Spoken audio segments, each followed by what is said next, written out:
আজকে আমার যেন ভক্তি উতলে উঠেছে, তাই আজকে করবো আমি মীরাবাই লুক। তার জন্য মুখটাকে আমি ভালো করে ক্লিন করে নিলাম। তারপরে একে একে আমি কিন্তু বেস তৈরি করে নিয়েছি। প্রথমে দিলাম টোনার, তারপরে একটা জেল বেস ময়শ্চারাইজার, তারপরে আমি একটা বিবি ক্রিম দিলাম, কারণ মীরাবাইয়ের লুকটা কিন্তু ন্যাচারাল রাখাটা আমার দরকার আছে।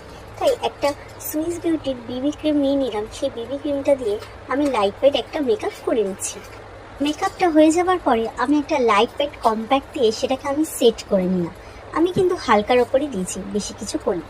আর একটা হালকা ট্রানজ্যাকশন কালার দিয়ে একদম হাত দিয়ে কিন্তু আমি ব্লেন্ড করে দিলাম, যাতে লুকটা একদম ন্যাচারাল লাগে। আইশ্যাডো যাতে পরেছি কিন্তু পরিনি এইরকমই মনে হয়। আর একটা লাইট ওয়েট কাজলটাকে স্মাচ করে নিলাম, আর পরে নিলাম একটা কিন্তু আইলাইনার। এই আইলাইনারটা আমার খুব ফেভারিট, যেটা কিনা আমি জুডিও থেকে 199-এ পারচেস করেছি। তোমরা জুডিওর যে কোনো স্টোরে গিয়ে কিন্তু এটা পারচেস করতে পারো।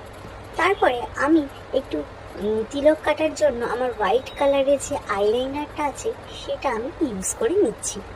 যতটা পেরেছি মীরাবাইয়ের লুকটাকে একদম ন্যাচারাল করার কিন্তু চেষ্টা করে নিয়েছি। তো এখানে কলকা আঁকতে গেলে আমার সত্যি সত্যি খুব হাত কিন্তু কাঁপে, এটা আগা করার জন্যই আমার একটা।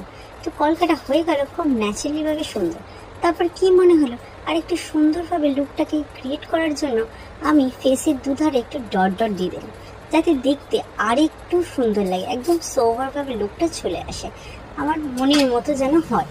তো চলো, মনের মতো হয়ে যাওয়ার পরে লিপস্টিকটাকে নিয়ে নিলাম। একটা সুগারের লিপস্টিক নিলাম যেটা চকলেট কালারের, সেটা হাত দিয়ে আমি পরে নিলাম যাতে একদম ন্যাচারাল লাগে। আর হাতে যেটুকু বেঁচে দিল সেটা দিয়ে আমি কিন্তু ব্লাশ করে নিলাম। এবার ড্রেস করে একেবারে রেডি।